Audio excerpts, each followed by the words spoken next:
Dear students, in this video we are going to answer very important questions of current electricity. So the first question is, what are known ohmic devices?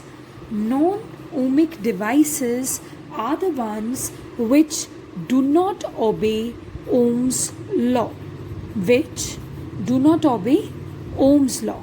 Now we know that Ohm's law says that if you have a conductor and you would connect its two ends to the two terminals of the battery, then more the potential difference you will apply, more the current will flow. So that the potential difference applied is directly proportional to the current flowing through a circuit, or V is equals to IR, or V upon I equals to R, where R is a constant of proportionality called resistance. So that was Ohm's law.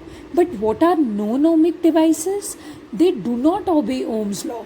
This means the potential difference applied across the ends of a non-ohmic device is not directly proportional to the current flowing through it. Or you can say that for a non-ohmic device, resistance is not a constant. R is not constant. Rather, it is something pretty variable.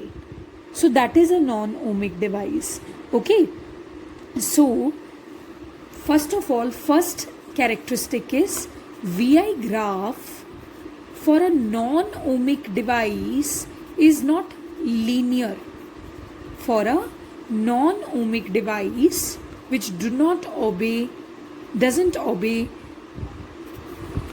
the Ohm's law. Okay, so VI graph is not linear. Secondly, for a non-ohmic device, VI graph depends upon V. Okay, as example, suppose if you will reverse the direction of voltage, instead of providing a positive voltage, if you provide a negative voltage, then the relation between V and I changes. Okay, and next is, remember that the relation between V and I is not unique. There is more than one value of V for which the same current I can be flowing.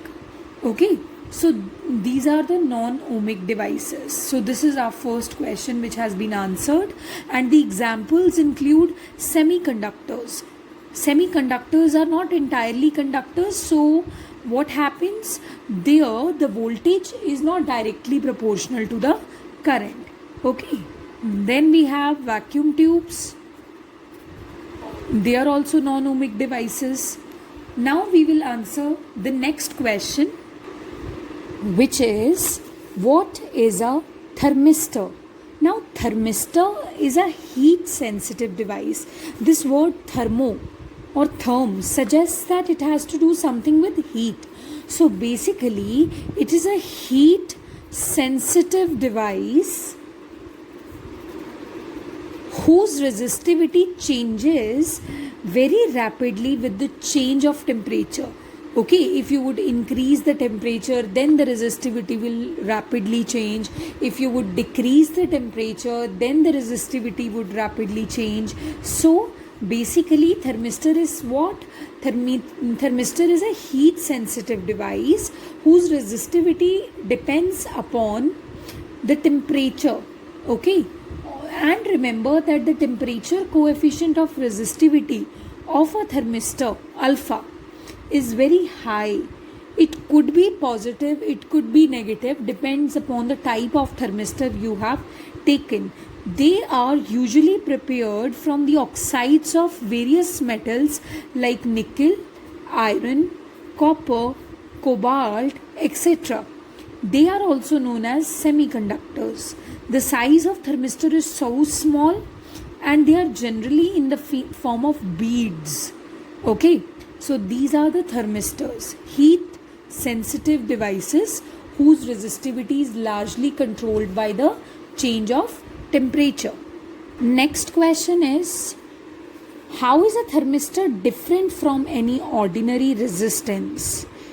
The resistance of the thermistor changes very rapidly with the change in temperature. That's why its temperature coefficient is very high. Okay, and this is the thing in which it is different from an ordinary resistance. And next is the temperature coefficient could be positive or negative. And what are the application of thermistors? They are used in temperature control units of industry. They are used to detect small temperature changes, because what will happen if the temperature changes and you cannot sense it that the temperature has changed, what will happen? Thermistor will be readily able to detect that, because the resistance of thermistor will change, and eventually what will happen?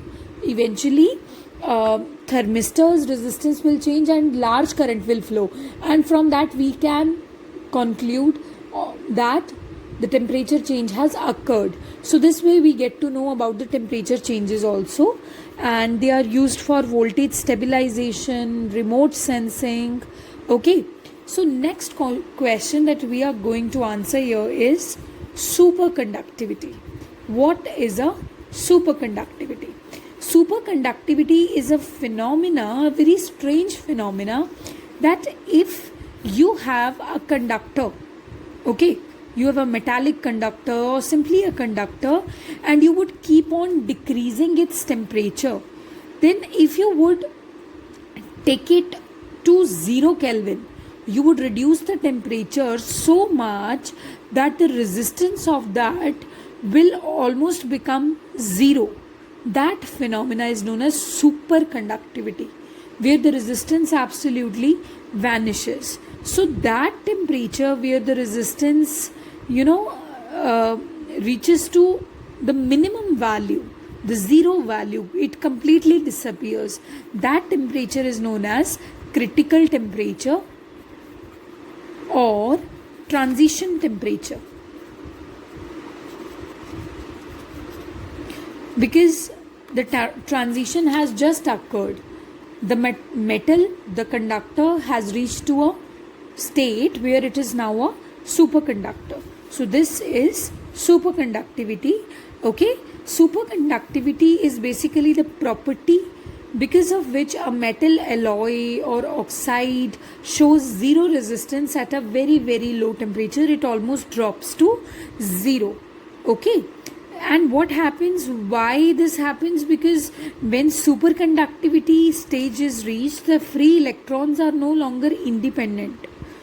Okay, and when you will decrease the temperature, you will go on decreasing the temperature, they will become mutually dependent, and that's why the resistance almost vanishes. So what are the applications of superconductors? They are used to make very very strong electromagnets. They are used to make very very strong electromagnets, and then they are used to produce high speed computers. They are used to transmit very well the electric power. Next is, what is a Meissner effect? Meissner effect is related to superconductivity only. What is Meissner effect? That when the metal is present such that it's not below its critical temperature, okay, then the magnetic field lines will penetrate through this metal. But in case if the temperature is so low and the metal is kept at the superconductivity temperature, then what is going to happen? The magnetic field lines will not cross, rather they would be deflected like this. They will not be able to penetrate inside that superconductor. So this is Meissner effect.